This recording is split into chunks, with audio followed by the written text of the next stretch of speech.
Hello, wonderful people. This is Tom Check with Choice Coaching, where we help you unlock your inner awesome.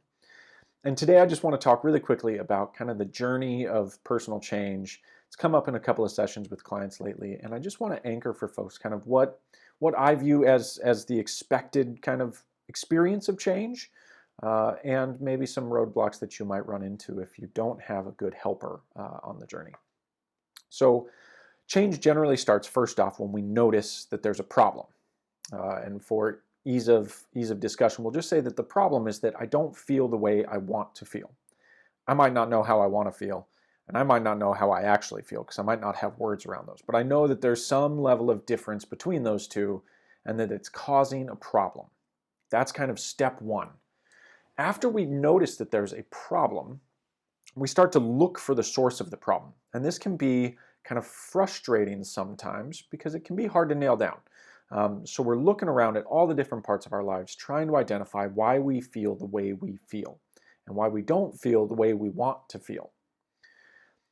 Generally, we find something. Our little pattern making machine up top there is really good at figuring out what could be problems. And then it goes off and it tells us all the things we need to do in order to fix the problem. And most of the time, we do it. We do those things. These are the New Year's resolutions, right? These are the, I'm just going to quit cold turkey tomorrow. And sometimes that works. Often it doesn't. And if it does, it's rarely sustainable. The change rarely lasts. So we feel really proud and really excited when we create this action and when we quit cold turkey or whatever the thing is. And then when we backslide, when we fall back into the old rut, as we so often do, we get really sad. We feel guilt. We feel shame. Especially if this is a problem that we recognize has been in our lives for a long time. You know, it's hard to recognize, oh man, I've felt this way for 2 decades and I haven't fixed it. And to not feel like, man, what a piece of garbage I am if I can't fix my own stuff here. And that's really, really common. That's a really common experience where you fall into this beating yourself up about not having fixed it up to this point in your life and that you're obviously broken and you're such a piece of trash, blah, blah, blah, blah, blah. That inner dialogue going round and round in circles, which is really great because it is designed to keep you exactly where you're at. And where you're at is safe enough to survive, and that's what your brain cares about. So we notice there's a problem. We identify what we think the problem is. We fix the problem. Rarely does that stick. Then we fall into what's called the guilt or the shame cave. And for most of us, what we then do is we amplify that guilt or shame to the point where we feel enough pain, and we talked about this in another video, we feel enough pain to start changing big pieces of our lives that are scary. And depending on how big that thing is, we have to create a commensurate amount of pain for ourselves. So if we need to go quit the job we've been at for 3 decades, we're going to have to create a lot of pain, and that can take years. If we need to end a relationship that we've been in for decades, it's going to take a lot of pain to override your brain's desire to survive and keep things exactly like they are. And so you fall into this pit of almost sometimes despair, often self-anger, and often just kind of frustration that builds and builds and builds. And if you're not taking an intentional approach to change, that's the path most people take. When you do create an intentional path to change, this is where it kind of splits. And instead of feeling all of that guilt and shame cave, you'll still feel it for a brief amount of time, but you won't feel it as long. And then you'll start to go off on this other path.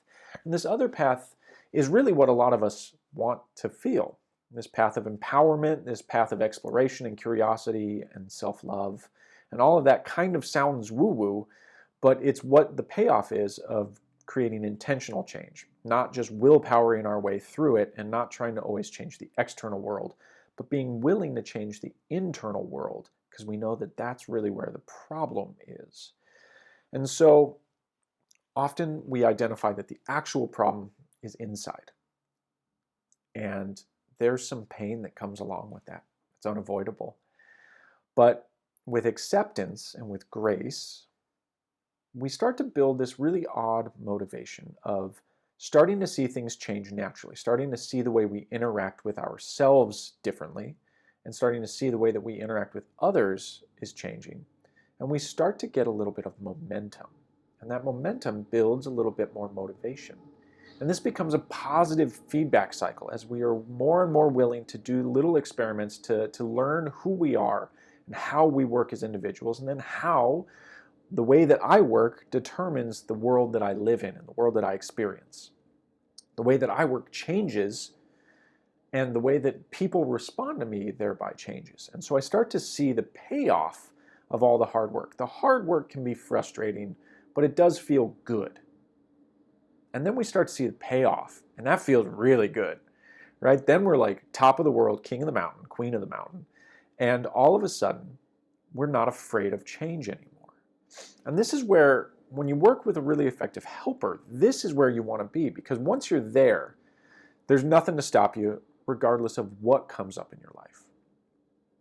Because you're in control, and you're willing to do the work internally that it takes to change whatever is necessary externally. So those are kind of the common paths that I see in change. That's the way that I view it as a coach. I'd love your feedback, and I'd really invite you to take a look at your own personal change journey and see if any of those stages really resonate with where you're at right now. And if so, start to identify, maybe based on what you heard today, what your next stages might be. And that way you can start to at least come up with a plan so that you're aware of what to expect going forward. As always, until next time, stay awesome, and I look forward to connecting with you soon.